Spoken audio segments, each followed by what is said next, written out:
Queridos, a graça e a paz do Senhor Jesus. Amém? Vamos nos colocar de pé para a leitura da palavra de Deus em 1 Timóteo capítulo 4. 1 Timóteo capítulo 4, versículos 15 e 16.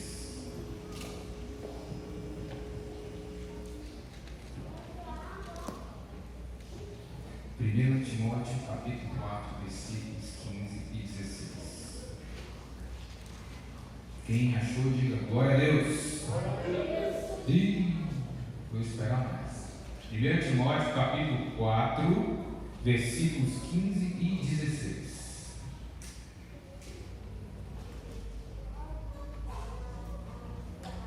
Quem achou, diga glória a Deus. Glória a Deus. Aí sim. Medite nessas coisas e dedique-se a elas, para que o seu progresso seja visto por todos.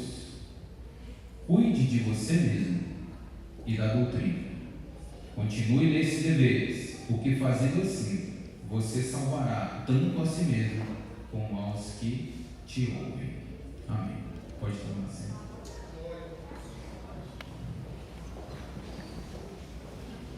Meus queridos, Deus, no seu infinito amor, na sua eternidade, na sua glória, decidiu criar todas as coisas e criar a humanidade. Como nós temos falado aqui, Deus não é um Deus do acaso, Ele age com intencionalidade, Ele age com propósito. E então Ele cria o homem, o ser humano, homem e mulher, com o propósito de gerenciar toda a criação e de glorificar o nome dele. Então, quando ele nos cria, ele nos faz corpo, ele forma ali do barro um corpo, ele sopra então nas narinas do homem, colocando nele alma, colocando nele espírito. Diferentemente dos demais seres vivos, Deus sopra nas narinas do homem o Espírito, que é o elo entre o homem e Deus. Então Ele faz um ser que é corpo, Ele faz um ser que é alma e que também é Espírito.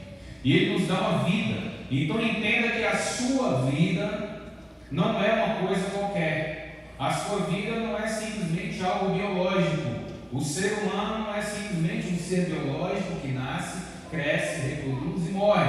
O ser humano é um ser que tem propósito no seu nascimento, tem um propósito no seu crescimento, tem um propósito nos seus filhos e tem um propósito até mesmo na sua morte. Tudo o que acontece na nossa vida deve refletir a glória de Deus, porque Deus nos fez para o louvor da sua glória. Então nós precisamos lembrar que a nossa vida reflete a glória de Deus. Então, a sua vida antes de ser sua é de Deus. A sua vida não nasce de você mesmo, a sua vida não nasce propriamente dos seus pais, porque muitos espermatozoides e óvulos que se encontraram não geraram vida. Por quê? Porque Deus não fez assim. Então, o espermatozoide e o óvulo são sim um pré-requisito para gerar vida, mas Deus precisa pôr a mão ali e dizer: haja vida aqui. Então a sua vida não é uma coisa qualquer, a sua vida não é simplesmente um ser biológico qualquer, a sua vida tem propósito e o propósito vem de Deus, e quanto mais nós entendemos esse propósito de Deus, melhor fica a nossa vida. Então quando a gente fala aqui em ganhar vidas, que é o nosso tema, ganhando vidas, nós precisamos refletir então em quais são as diretrizes de Deus para isso. Pode passar aí. Nós começamos falando aqui sobre o Atalaia, que é uma pessoa chamada por Deus. Ela ouve a voz de Deus, ela é enviada por Deus e ela leva a mensagem de Deus. Pode passar. Depois nós falamos sobre duas fases da nossa vida. A fase em que nós estamos numa caverna. A caverna é o lugar em que você está cheio de dores, você é o ferido. Então o ferido da caverna, Deus trata de uma forma para que ele se torne depois um guerreiro de batalha, e aí o guerreiro de batalha já é alguém que vai ajudar a curar feridas. Nós não podemos agir como feridos da caverna sempre. Os feridos são mais sensíveis, os feridos são mais frágeis, os feridos são mais afetados, então eles são cuidados, eles são tratados, mas lá na frente, os feridos da caverna se transformam em grandes guerreiros, homens capazes de enfrentar grandes exércitos, capazes de enfrentar grandes situações difíceis que o ferido da caverna não consegue enfrentar. Mas quando ele é tratado, ele é cuidado, então ele se transforma num grande guerreiro, e esse guerreiro vence grandes batalhas e ajuda os feridos da caverna a se transformarem em grandes guerreiros também. Esse é um processo que ocorre muitas vezes na igreja, quando nós recebemos alguém que está ferido, está ali no canto dele, está ali pensando se vai fazer alguma coisa ou não, aquela pessoa que está mais frágil, que qualquer coisa já atinge, mas aí então essa pessoa é tratada, daqui a pouco é uma pessoa forte que pode ajudar outras pessoas a serem também tratadas e nos tornamos então um grande exército de pessoas que um dia foram feridas, de pessoas que um dia foram decepcionadas, mas foram tratadas, foram acolhidas, respeitadas, tratadas, treinadas, e então elas se tornam componentes de um grande exército. É para a igreja funcionar assim. Às vezes nós somos mais uma caverna de Abilão, daqui a pouco a gente é mais um exército de guerra, mas nós precisamos saber ser as duas coisas, para que nós possamos tratar, acolher, tratar, treinar, enviar, vencer batalhas, acolher outras pessoas, e esse grande ciclo vai nos fazendo um grande exército cada vez maior e mais forte. Pode passar.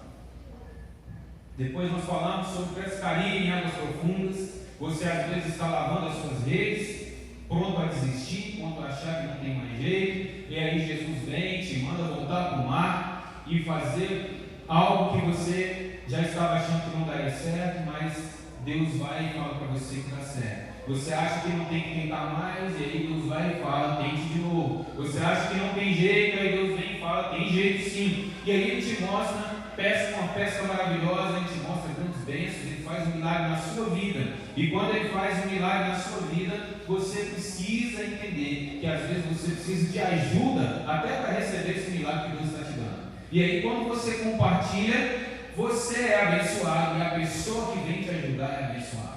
Nós frisamos aqui que às vezes você vê uma pessoa lá no meio do mar, e aí você fala assim, o problema é dele, não tem nada a ver com isso, e não vou ajudar não. Só que quando você vira as costas, às vezes, para alguém que precisa da sua ajuda, você está deixando de receber uma bênção que Deus tinha para você lá no meio do mar, quando Deus quer abençoar aquela pessoa e Ele te envia ajuda.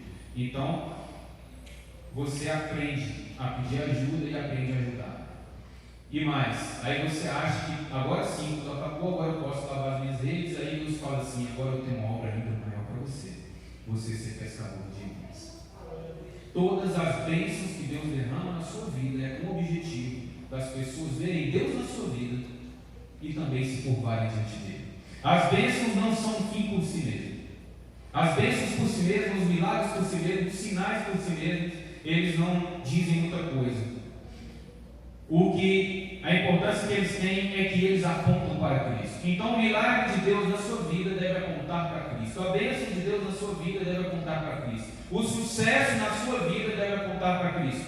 Tudo na sua vida deve apontar para Cristo. Então não corra atrás dos milagres achando que os milagres são uma finalidade em si. Corra atrás de Deus, busque ao Senhor. E a palavra de Deus diz: estes sinais seguirão os que creem. A gente não fica correndo atrás de sinais. Os sinais devem nos seguir. Então, se você vai para o trabalho servindo a Deus, o sinal vai atrás de você. Na hora certa ele vai acontecer. Você vai para a sua casa servindo a Cristo, glorificando a Cristo. No momento certo o sinal vai aparecer, porque os sinais seguirão aos que creem. Os sinais apontam para Cristo. Quando você entende isso, e aí então as coisas ficam mais fáceis na sua vida. Tem muita gente aí correndo atrás de milagres, correndo atrás de sinais, simplesmente para seu benefício próprio. E Deus não vai fazer nada na nossa vida para nosso benefício próprio. Deus faz tudo na nossa vida para a glória dele, para a honra dele, para apontar para ele.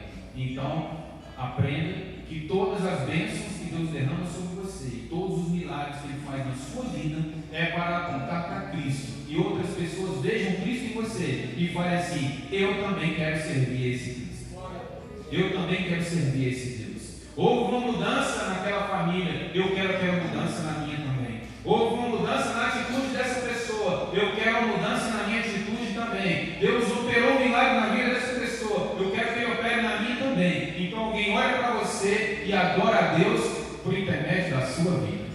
Amém? Pode passar. Aí nós chegamos então no texto que nós lemos aqui. Diretrizes para nós ganharmos vidas. Paulo está falando aqui para Timóteo. Ele fala assim: Timóteo, eu vou te dar aqui algumas diretrizes para você ganhar você mesmo e ganhar também os que te ouvem. Queridos, não adianta nós ganharmos o mundo inteiro e perdermos a nossa vida. Quantos e quantos homens de Deus eu já vi chorando porque ganharam muitas vidas, edificaram muitas vidas, mas perderam a sua família. E que isso não ocorra com nenhum de nós aqui. Nós precisamos seguir essa orientação que o apóstolo Paulo deu para Timóteo. Cuida de ti mesmo e da doutrina. Assim salvarás tanto a você quanto aos que te ouvem. Então, olha só, primeiro ponto que ele fala: cuide bem da sua vida. Como que você pode querer cuidar da vida de alguém sem cuidar da sua? Como que você pode querer ser referência para alguém se quando alguém olha para você não vê Cristo em você, não vê credibilidade em você? Foi-se a época, queridos, que a gente evangelizava entregando panfleto na rua com um desconhecido, e isso aí funcionava. Claro que ainda funciona, mas o percentual é muito baixo. Sabe o que funciona? É alguém ver Deus na sua vida. Alguém que de repente conheceu você num período que você não estava muito próximo do Senhor, e aí você entrega a sua vida para o Senhor, aí ele agora vê. Há diferença na vida do meu amigo, há diferença na vida da minha amiga. Então pense: Deus te fez corpo, alma e espírito. Se Deus te deu um corpo, é porque é importante. Se Deus te deu alma, é porque é importante. E se Deus te deu um espírito, é porque é importante. Ou será que Deus te faria de uma forma sem importância? Deus fala assim: não gostaria que o ser humano fosse só espírito. Mas já estou aqui mesmo, deixa eu fazer um pouco para ele também. Será que é assim? Se Deus nos criou com pulmão, é porque pulmão é importante.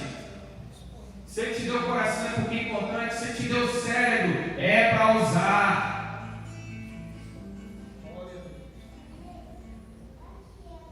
É porque eu não gosto desse negócio de falar coisa com o irmão, né? Falei com o seu irmão, mas senão direito agora. Falei com o seu irmão, usa teu cérebro, pelo amor de Deus. Aproveita aí, ó. Usa teu cérebro, pelo amor de Deus. Porque Deus te deu cérebro para usar. Deus nos fez corpo, alma e espírito. Então, cuide do seu corpo. Sabe por quê? Porque se você ficar doente, você não vai conseguir fazer todas as coisas que você poderia fazer. Se você morrer, a Bíblia diz que o morto não faz nada. Eclesiastes 9:10: tudo que te vier à mão, faça conforme as suas forças, porque para a sepultura para onde vais não há obra alguma. Então, queridos, vamos fazer o máximo para não ir para a sepultura? Chegou a nossa hora, tudo bem, glória a Deus, vamos glorificar o Senhor e vamos partir para a glória. Mas por que é que você não cuida da sua saúde? Exames de rotina. Tem que fazer. Tem que fazer. Pastor, eu ganho vidas para Jesus. Pastor, eu faço as coisas na igreja. Pastor, eu evangelizo. Ok, maravilha, isso tem que continuar sendo feito. Mas por que é que você não faz exames? 40 anos de idade, tem que fazer o PSA. Esse é o nome? Testemunho aqui de Gilberto. Não queria fazer o exame, estava pecando, né? Aí Deus vai lá e usa a esposa e fala assim: não vai fazer. Aí ele fala assim: quem manda aqui sou eu vou fazer. Um alerta para os homens, dá ouvido. A pessoa te ama e está falando: pelo amor de Deus, faz exame, pelo amor de Deus, se cuida. Aí a mulher não faz o exame de mama, daqui a pouco está com câncer de mama, com metástase. Pelo amor de Deus, o homem não faz o PSA, não vê como é que está a próstata, aí daqui a pouco está com câncer, está com metástase. É muito mais difícil, queridos. Vamos usar o cérebro que Deus deu. Vamos fazer exame de rotina. Amém, irmãos? Isso é espiritual, queridos. Como é ruim a gente estar orando por alguém que está com câncer, a gente vê que está com sofrimento. Alguns sofrimentos podem ser evitados. A Bíblia diz, Provérbios fala assim: aquele que vê o mal se aproximando e não toma providências é insensato. Tantas e tantas pesquisas dizendo que o homem e a mulher têm que fazer pesquisa, tem que fazer exames para prevenir câncer de mão, para prevenir câncer de próstata, e aí a pessoa não faz. Temos que fazer, queridos. Cuidado com a sua alimentação. A gente pega muito nessas coisas, mas tem que falar, faz parte, a palavra de Deus também. Apóstolo Paulo fala aqui para Timóteo: você tem um problema no estômago, então você tem que fazer o uso de vinho. O vinho era tido como uma bebida medicinal para algumas enfermidades. Então ele fala: Timóteo, você precisa atentar para isso. Olha só, o apóstolo Paulo dá uma orientação para ele: cuida bem da tua vida, porque se você ficar doente, você não vai conseguir cuidar da vida dos outros. Então, a alimentação é importante, sono é importante. Pastor, não durmo, só fazendo a obra de Deus. Quando é que você vai cuidar do seu corpo? O sono é uma das coisas mais importantes que tem. O descanso é uma coisa importante. Temos que descansar. Não vamos confundir as coisas. Cuide do seu corpo. Cuide do seu corpo. Cuide da sua alma. Como que as pessoas vão observar você? Fala no versículo 15, né? Medite essas coisas, medite a elas, para que o seu progresso seja visto por todos. Para que o seu progresso seja visto por todos. Você tem que progredir na sua alma, meu querido. Tem que progredir na sua alma. Está sempre ferido. Está sempre chateado. Está sempre triste, está sempre com raiva, está sempre com medo. Cadê a progressão na sua alma? Cuide da sua vida, cuide de ti mesmo, cuide da sua alma, para que as pessoas lá fora possam olhar para você e falar assim: está ali alguém que progrediu na sua alma. Eu quero progredir também. E aí você vai dizer: meu irmão, eu busquei o Senhor Jesus, Ele fez a transformação na minha vida, mas eu também busquei um terapeuta porque foi necessário. Eu busquei aconselhamento com o meu pastor porque foi necessário. Eu busquei ajuda. E o Senhor Jesus ajudou esses profissionais a me ajudarem. Glória a Deus. Cuide da sua alma. Como é triste, às vezes você vê alguém falar assim: o fulano aqui veio pregar para mim, mas esse cara é um obrigão.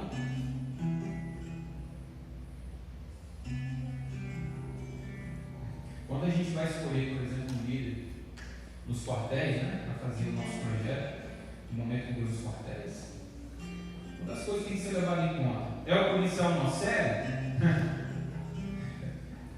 É uma série. Aí uma série agora quer ser o pregador. É o cara que dá alteração, que dá problema, agora é ele que vai estar à frente para pregar. Ele tem que continuar pregando. A palavra não volta vazia. Mas, quando nós colocamos alguém como referência, essa pessoa tem que cuidar da vida. Ela tem que ser uma pessoa que seja referência. Alguém precisa olhar para ela e dizer: está ali alguém que está crescendo na alma. Está crescendo espiritualmente? Cuida da sua vida espiritual. Queridos, cuidar da vida espiritual não é só vir à igreja. Aqui é o momento da nossa comunhão. Aqui é o momento da administração da palavra, o louvor, a oração. E assim a gente cresce. Mas você cuida da sua vida espiritual todos os dias, orando ao Senhor, buscando a direção de Deus, estudando a palavra de Deus e obedecendo. Cuide da sua vida espiritual, entendendo o contexto que você está. Se você está sofrendo um ataque maligno, se posicione e guerreia. Guerreia, nem é para vencer. Cuida da sua vida espiritual. Cuida da sua vida. Cuida da sua vida. Nós somos corpo, alma e espírito. Os três são importantes. Se nós negligenciarmos um dos três, nós estamos pecando. É claro que isso não é fácil, mas é o que a palavra de Deus nos orienta. Então, cuide bem da sua vida. Outra coisa que eu vou te falar para o irmão aí: cuida bem da sua vida. Olha aí. É hora de você mandar um recado para alguém que está focando em você, né? Cuida da sua vida. Foi o pastor que mandou falar. Família. As pessoas de fora estão observando você. E sabe uma coisa que eles observam muito? Família.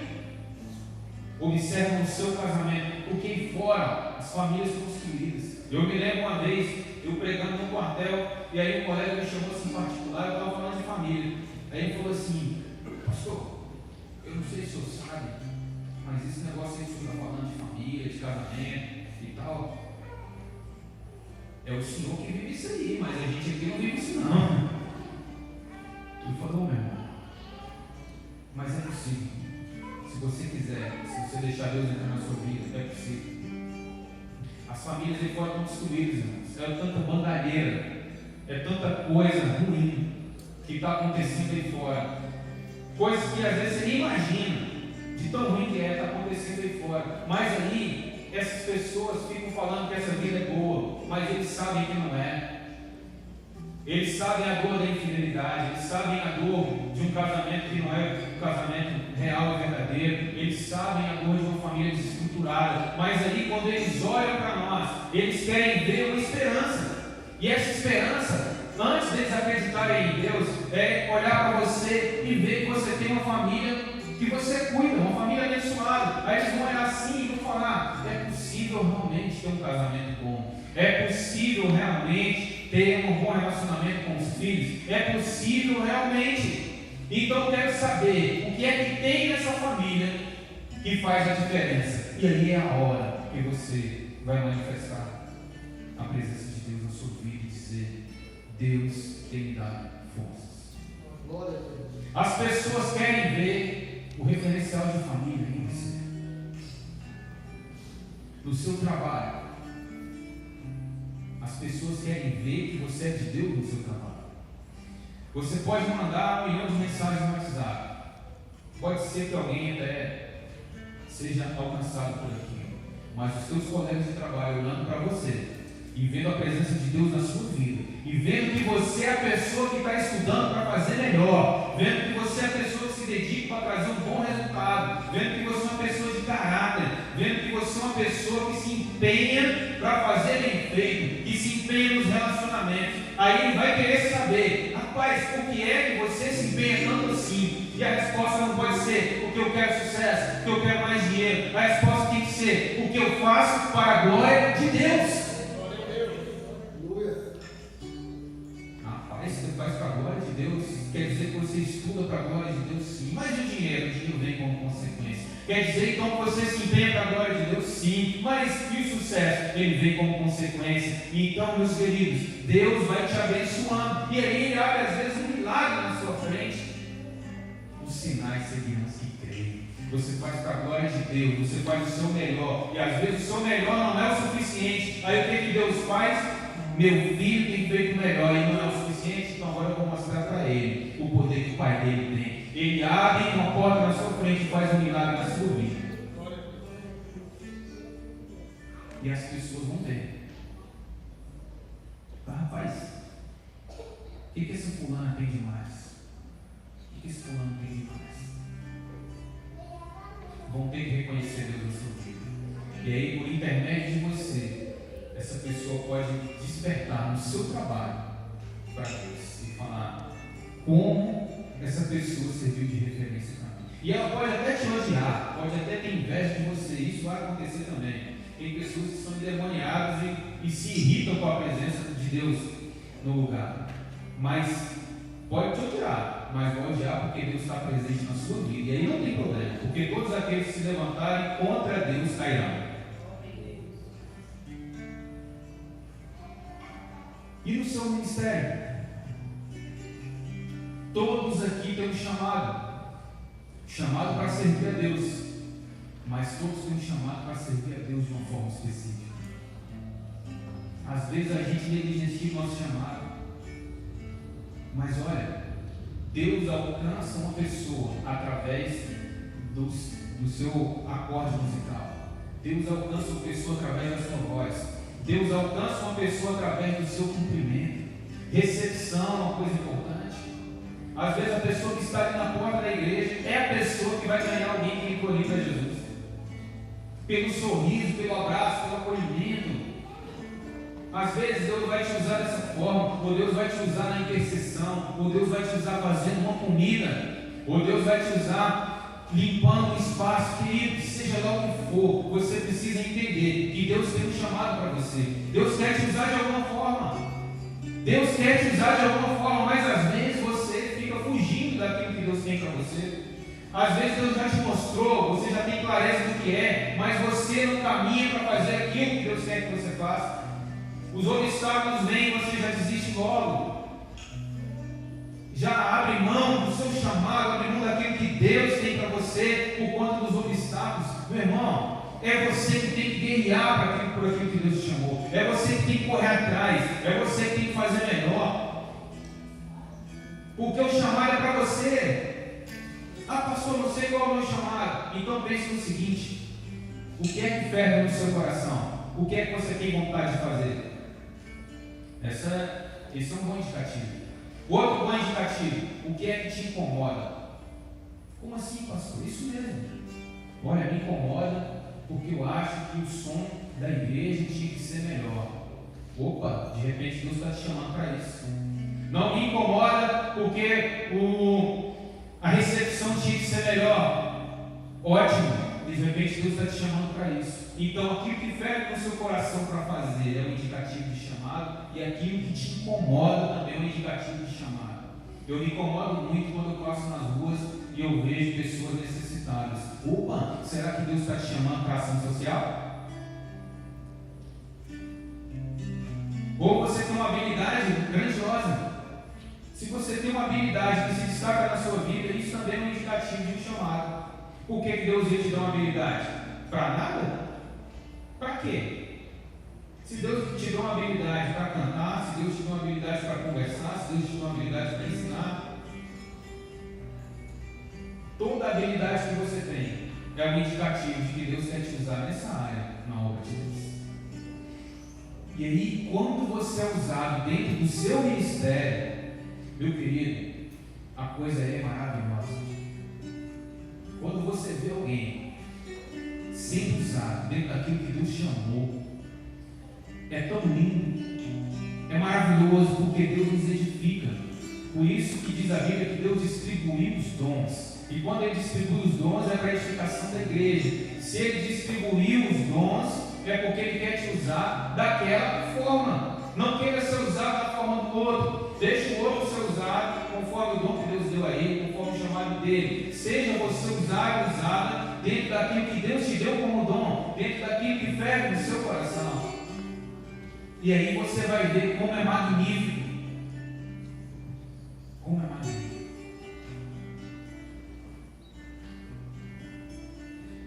Quantas e quantas vezes eu tive situações assim, até meio que me sentindo mal, situações de pressão ali, reuniões, por exemplo, com autoridades e tal.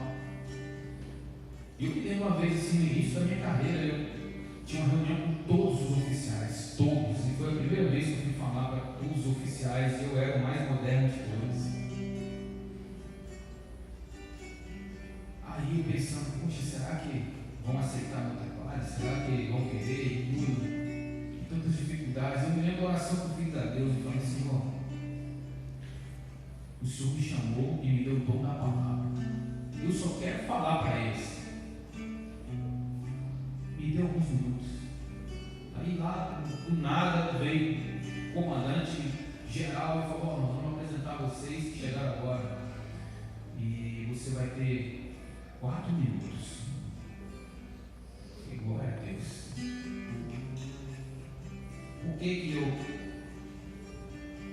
Por que eu quero a oportunidade para falar? Porque Deus me chamou para falar, meu irmão.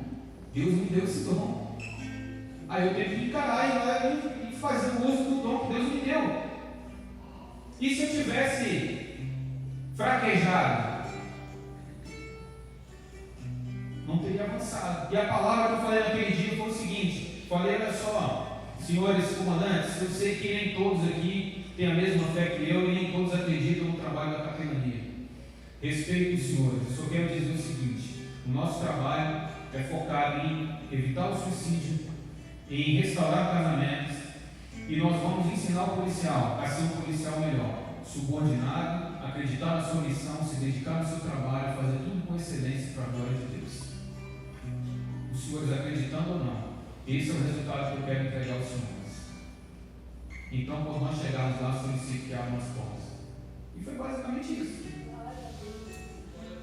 Aí um dia, chegando no quartel, o comandante falou isso, nem tente me converter. Eu não acredito nessas coisas, não. O que, comandante? Ele falou, mas não deixe de vir no meu batalhão, porque nós precisamos do trabalho do Senhor. Amém.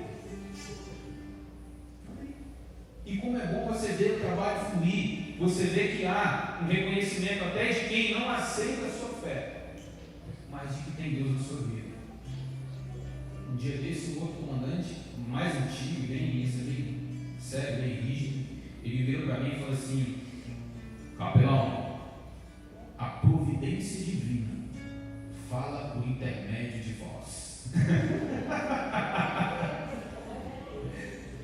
Ou seja, Deus falou comigo através de você.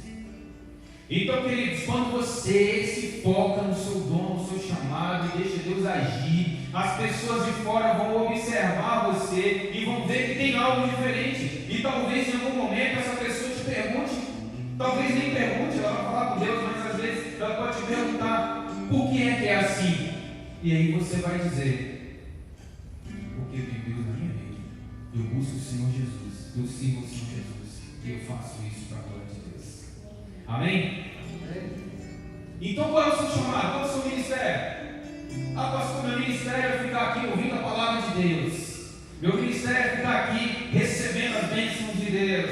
Não é não, querido. Isso aí é só uma parte. Isso aí é só para te fortalecer. Deus te chamou para alguma coisa. E aí, quando é que você vai ouvir esse chamado? Quando é que você vai colocar esse chamado em prática? Quando? Tome essa decisão. Tome essa decisão. Cuide bem da sua vida. Cuide do seu corpo, cuide da sua alma, cuide do seu espírito, cuide da sua família, cuide do seu trabalho, cuide do seu ministério. Se você cuidar dessas coisas, você está bem cuidado. E qual que é a boa notícia? As pessoas vão olhar para você e vão falar assim: essa pessoa aqui é referência para mim, eu quero ouvir essa pessoa. Por isso o grande teólogo no passado falou: evangelize o tempo inteiro e, se necessário for, diga algumas palavras. O que isso significa? Nós evangelizamos o tempo inteiro com as nossas atitudes, nós evangelizamos o tempo inteiro com o nosso procedimento. E pode ser que em algum momento aquela pessoa que está sendo evangelizada pela sua vida queira saber por que é que a sua vida está boa assim. E aí vai ser a hora de você dizer algumas palavras. Cuide bem da doutrina. Cuide de si mesmo e cuide da doutrina.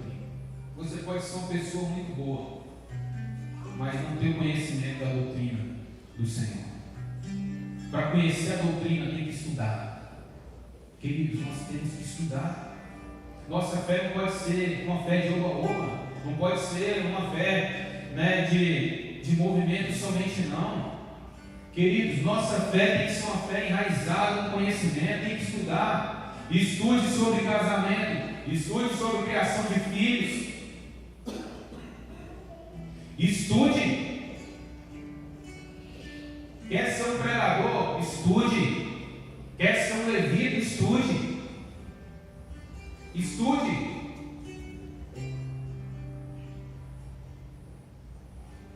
Nós não podemos simplesmente ser levados como que pelo vento. Tem que estudar, queridos, tem que conhecer. Conheça a palavra de Deus. Ela fala sobre finanças. Ela fala sobre finanças. Finanças não é só ganhar e gastar, não. Existem princípios de Deus para a vida financeira. Existem princípios de Deus para o casamento. Não é só juntar os trapos, não. Existem princípios de Deus para a criação de filhos. Não é só fazer filho, não. Fazer filho é muito bom. Criar filhos é um desafio. Tem princípios de Deus para isso. Então, cuide da doutrina, aprenda, estude a palavra de Deus, obedeça a palavra de Deus e ensine a palavra de Deus. Ensine a palavra de Deus na sua casa. Ensine a palavra de Deus por onde você andar, com sabedoria. Porque o mais importante é o procedimento. Então, cuide bem de ti mesmo e da doutrina. Fazendo isso, ganharás tanto a ti mesmo quanto aqueles que te ouvem. Vamos evangelizar com o nosso procedimento, vamos evangelizar com a nossa vida. E se necessário for, vamos dizer algumas palavras. Amém, queridos? Quantos querem cuidar da própria vida? Quantos querem cuidar da vida dos outros aqui? Opa!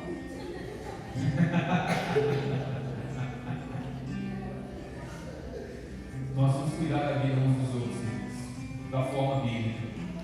Precisou de ajuda, o irmão estende a mão. Tem uma necessidade, o irmão vai dar ajuda. O ministro do Evangelho vai ministrar a palavra de Deus. Os pastores vão te ajudar a cuidar da sua vida, mas não vão cuidar da sua vida para você. Pais ajudam os filhos a cuidarem da sua vida, até o momento em que eles conseguem andar sozinhos, vão cuidar da própria vida. Mas os pais são sempre conselheiros, sempre intercessores, e vão te ajudar a cuidar da sua vida. Nós vamos cuidando uns dos outros, ajudando uns aos outros dessa forma, mas cada um cuidando do corpo que Deus deu, da alma que Deus deu, do espírito que Deus deu, cada um cuidando do trabalho que Deus deu, da família que Deus deu, do ministério que Deus deu, cada um aprendendo a doutrina de Deus, cada um exercitando a doutrina de Deus e ensinando a doutrina de Deus para aquelas pessoas que Deus colocou sob os seus cuidados. Todo mundo aqui tem alguém sob os seus cuidados. Todo mundo. Você tem um pai, tem uma mãe, cuide deles. Cuide como filho. Você é pai e mãe tem filho, então cuide dos seus filhos como pai e mãe. Você tem irmão, cuide do seu irmão, da sua irmã, como irmão. Uma é a responsabilidade do pai, outra é a responsabilidade da mãe, outra é a responsabilidade do irmão, outra é a responsabilidade do filho. Você tem um amigo, cuide dele como amigo.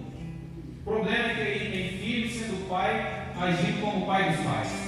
Tem irmão agindo como pai do irmão. Aí é o problema. Cumpra bem o seu papel. Você é um pai, cumpre bem o seu papel de pai, seu papel de marido. E assim nós vamos agradando a Deus cada vez mais, Deus vai operar na nossa vida. Curve sua cabeça, vamos orar. O louvor pode se posicionar aqui. Vou pedir aos intercessores para se posicionar aqui também.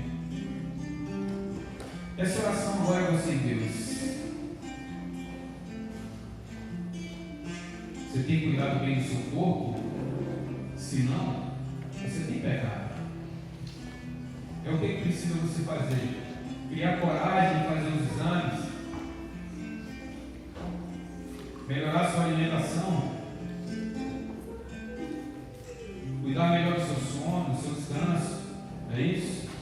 Coloca diante de Deus. Você precisa cuidar bem da sua alma. Tem falhado nisso? Tem permitido coisas ruins te abalarem, mexer nas suas emoções? tem permitido a tristeza tomar conta, o medo tomar conta, a raiva tomar conta, a mágoa, o rancor. Você precisa cuidar das suas emoções. Coloque isso diante de Deus. Tem cuidado da sua vida espiritual? Tem orado? Tem estudado a palavra? Tem jejuado? Tem obedecido a Deus? Tem ouvido ao Espírito Santo? Se você tem falhado nisso, coloque o Senhor agora.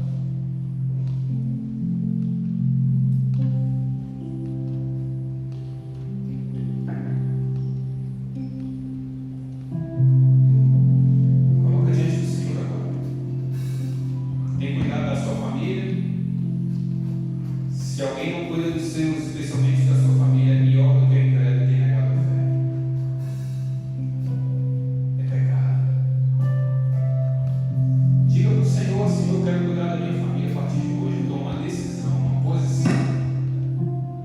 Seu trabalho, você tem sido medíocre, não tem produzido o que tem que produzir, não tem sido aquilo que Deus quer que você seja, tem sido desonesto, tem falhado, tem sido uma pessoa de mau relacionamento.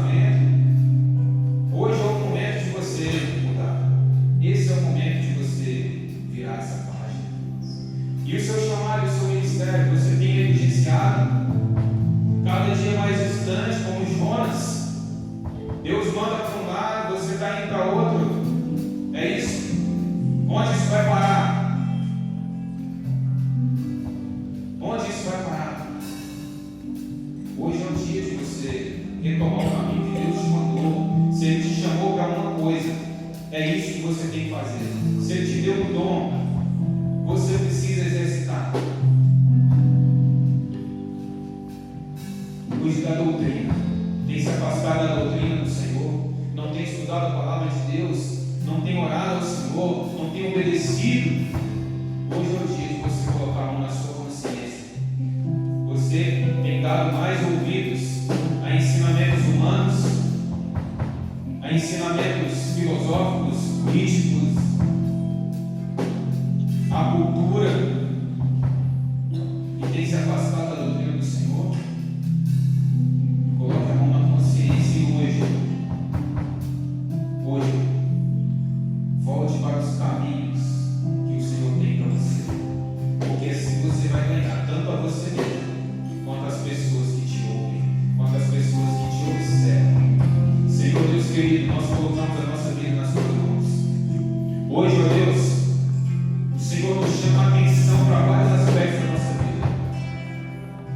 Quantos e quantos de nós têm negligenciado o corpo, têm negligenciado a alma, têm negligenciado o espírito, e isso nos traz consequências ruins, isso desagrada ao Senhor. Ó Pai, muitos têm negligenciado a sua família, têm negligenciado o trabalho.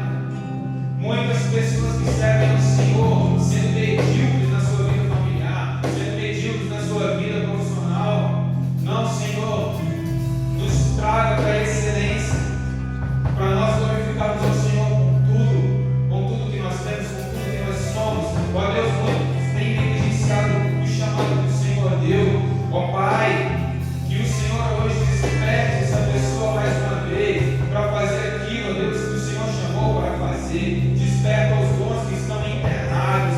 Desperta, ó Deus, o fervor do coração, o coração que se esfriou por se afastar de Ti. Ó Deus, desperta, desperta, em nome de Jesus, e renova, Senhor Deus, o fervor do coração, o desejo de fazer a Tua obra, o amor pelas almas, o amor pelas vidas, o amor pelas pessoas. Desperta, Pai, em nome de Jesus. Desperta o desejo de buscar a Tua palavra, de ouvir o Santo Espírito. Como é bom te ouvir, Senhor. Como é bom quando nós oramos, o Senhor dá resposta. Como é bom, ó Deus, quando a gente apresenta uma causa perante o Senhor e o Senhor nos mostra a resposta. Como é bom nós vermos o Teu mover, como é bom nós vermos a Tua proteção à nossa volta. Mas algumas pessoas talvez tenham esquecido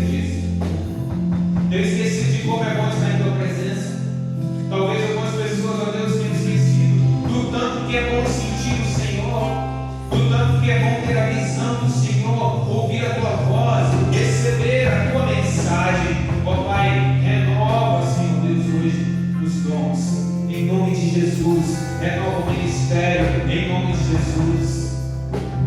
Aleluia. Queridos, nós vamos adorar a Deus mais uma vez. E você que quer receber uma oração, por qualquer motivo que seja, pode se dirigir aqui aos intercessores que vão orar por você. E você que vai ficar no seu lugar, fique em espírito de oração, de adoração, em nome de Jesus.